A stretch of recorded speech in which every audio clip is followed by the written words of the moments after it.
Alors bonsoir Jean-Philippe. Bonsoir Brice. On parle de la famille de Martin ce soir. Est-ce que vous pouvez nous dire un petit mot sur ce cas 1 comment est-ce qu'il se positionne par rapport à l'ensemble du cycle? Il est, je dirais, un peu le point de départ du cycle, comme c'est le point de départ de l'adolescence. L'adolescent qui quitte l'enfance, qui n'est pas encore adulte, il se trouve dans une phase de transition qui le met très mal à l'aise et avec un sentiment d'insécurité dont il veut se protéger. Donc c'est ça. Et sa première réaction pour se protéger, ça sera de s'entourer d'une bulle, d'une carapace. On évoquait le fameux complexe du homard. Donc voilà, pour se protéger. C'est son premier objectif. Alors, est-ce que vous pouvez nous rappeler en un mot le complexe du homard? Un homard qui perd sa carapace. D'abord, il se construit sa carapace pour pouvoir se reconstituer intérieurement, avoir son nouvel organisme de homard adulte. Et puis, une fois que la chose est faite, il peut se débarrasser de sa carapace pour en avoir une nouvelle. Donc voilà, l'adolescence, c'est ça. Il cherche d'abord à se protéger parce qu'il se sent mal à l'aise, il doute de lui-même. Il se cherche et donc il a besoin de son petit monde protégé pour cela. Alors, on parle de personnes qui ont quel âge là? C'est 10 ans, 15 ans, ça dépend? Il n'y a pas d'âge fixe pour les débuts de l'adolescence. On sait que pour les filles c'est plus tôt que pour les garçons. Il y a des garçons ou des filles qui peuvent commencer à avoir les premiers signes de l'adolescence à 10 ans. Mais c'est 10 ans, 12 ans, 12, 14 ans, vous voyez. Mais on se situe plutôt au début de l'étape, donc 10-12 ans. C'est plutôt là. Généralement, surtout maintenant avec les influences du monde extérieur, ils sont plus précoces. Souvent, en se moquant un peu de nos enfants d'ailleurs, on dit tiens, c'est un préado, c'est quand ils commencent à nous rentrer dedans. Est-ce que c'est un critère qui nous dit il faut peut-être que je change ma façon de voir les choses avec lui ou pas? Vous avez tout à fait raison, parce que justement, dans cette quête de lui-même de l'adolescent, où il se cherche, il veut savoir quelle est son identité. C'est l'âge où il découvre qu'il a une intériorité, qu'il a une individualité, et donc il veut la modeler, la façonner, la connaître. Et la première façon qu'il aura de se connaître, ça sera de s'affronter aux autres, et comment dirais-je, la négation de tout ce qu'il a eu jusqu'à présent, ne serait-ce que pour tester ses parents, voir si c'est solide ou pas. Donc voilà, première réaction qui à la fois lui permet de prendre du recul et de chercher à s'affirmer, c'est dans la négativité. Après viendra l'étape où il cherchera à s'affirmer, et c'est là où nous pouvons l'aider à mieux, à se construire, mais de façon plus positive, bien sûr. D'accord. Les ados, on voit aussi qu'il y a une nouveauté avec une intimité qui est nécessaire. Cette intimité, elle sert à quoi pour l'enfant? L'enfant, je ne sais pas si on peut encore utiliser ce mot. Non, justement, comme je le disais, quand les parents disent « les enfants, on va sortir », l'ado, c'est fini, il ne se sent plus concerné. Non, il ne réagira pas. Alors, l'intimité, ça lui sert à quoi? Ça lui sert à se protéger? Alors, justement, à se sentir protégé. Pas forcément à se protéger, mais à avoir ce sentiment de protection, d'une part, de sentiment de maîtrise, parce qu'il maîtrise son univers, l'univers qui lui est propre, et il pense que dans cette espèce de bulle, quelque sorte, qu'il construit autour d'eux-mêmes, où il n'admet que ce qu'il veut bien, et généralement, malheureusement, les parents ne sont pas les bienvenus dans cette bulle, dans cette bulle, il va pouvoir un petit peu se regarder le nombril, pour parler vulgairement, se connaître. Cette bulle, c'est une chambre pour ceux qui ont une chambre, c'est un espace pour ceux qui ont... Ça, c'est indéniable qu'il faut qu'on lui permette d'avoir son espace.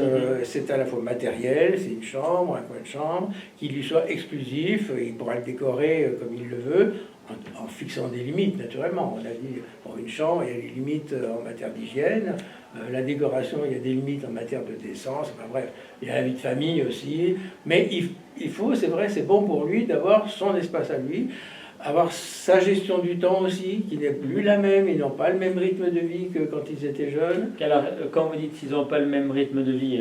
le temps est plus élastique pour eux. Ils n'ont pas leur notion du temps change.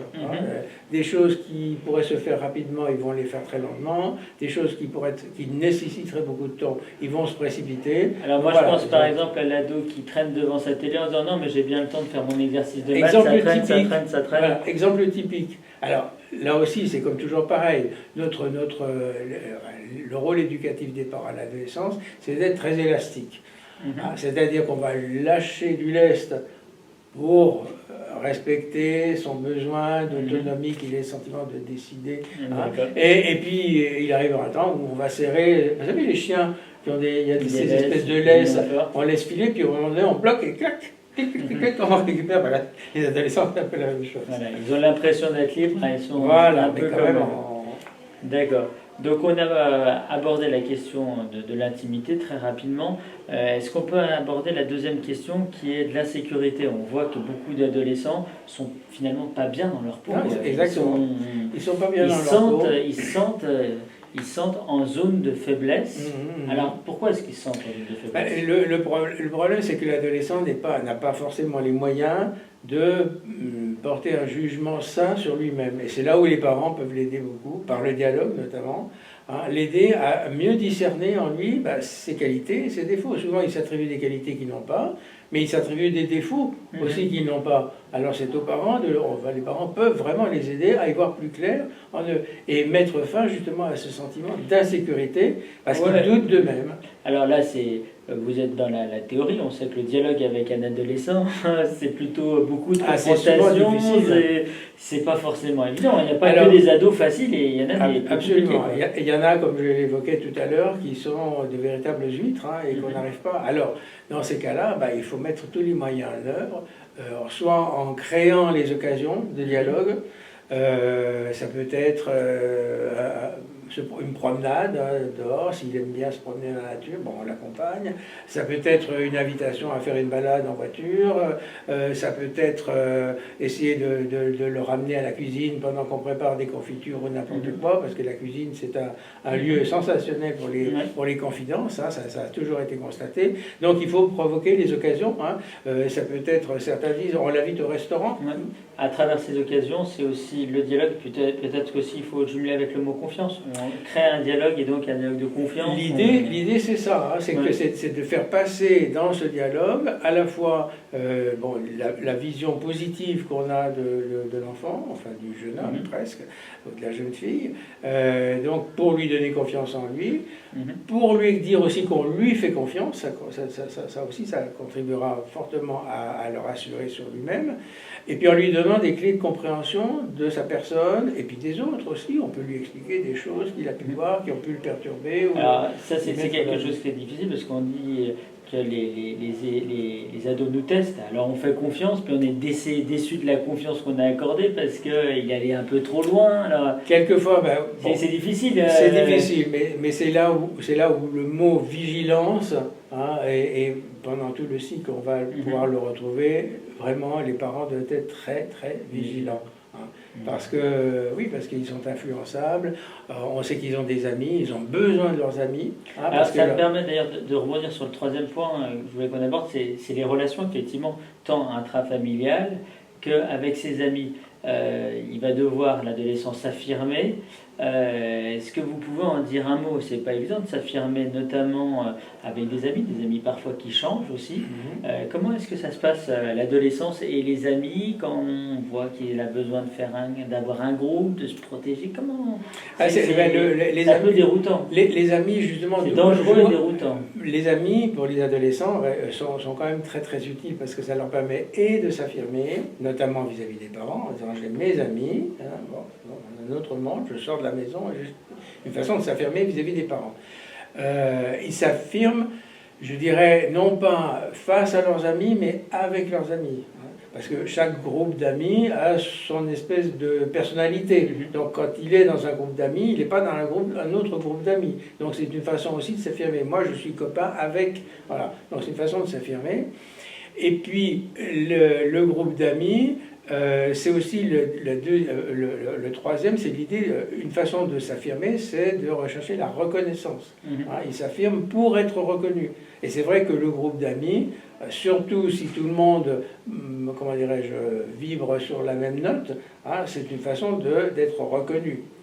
Alors avec les dangers, évidemment, qui sont dessus. Alors, il y a aussi peut-être un avantage qui est un peu cynique, mais ce qui est bien d'un adolescent, avec d'autres adolescents, il va devoir peut-être parfois chercher à s'uniformiser, mais parfois il va faire preuve de personnalité, et puis il va être un peu dans une situation conflictuelle, et donc éviter d'être en conflit avec ses parents, parce qu'il va l'être avec d'autres. Exactement. Et ça peut être plein de choses, oui, non, mais c'est sûr, et c'est pour ça qu'un enfant, notamment à l'adolescence, vous en avez qui se replie et qui serait tenté justement de rester chez eux dans leur chambre. Absolument. Ah oui, il faut l'éviter, parce que du coup, la maison va devenir le centre de toute la tension conflictuelle qu'il ressent lui et qu'il a besoin d'extérioriser. Donc il vaut mieux l'envoyer dehors, à la fois parce qu'il va avoir des amis auxquels il sera confronté, il verra que c'est peut-être pas si simple que ça. Deuxièmement, on peut espérer qu'il fera des amitiés et qu'il obtiendra cette reconnaissance.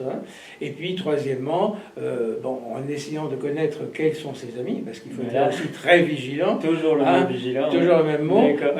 Voilà, on permettra aux jeunes, parce que l'idée, c'est que quand même, il faut qu'on l'aide à sortir de sa bulle. Voilà. L'adolescent, donc, il construit sa bulle autour de lui pour se protéger, pour s'intérioriser, pour se connaître, etc.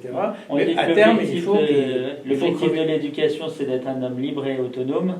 C'est cette phase transitoire finalement. Voilà. Et donc elle est nécessaire. Et alors je dirais pour terminer, peut-être que justement cette fameuse bulle, si vous voulez, il ne faut pas qu'on la fasse crever. C'est pas une bulle de savon qu'on va piquer pour qu'elle crève. Non, il faut que ce soit l'adolescent qui sorte de sa bulle. Et donc il faut l'aider à sortir de sa bulle. Si on veut crever la bulle, on risque peut-être d'avoir des difficultés. Ok, alors de ce premier cas, si on doit en résumer par trois mots par exemple.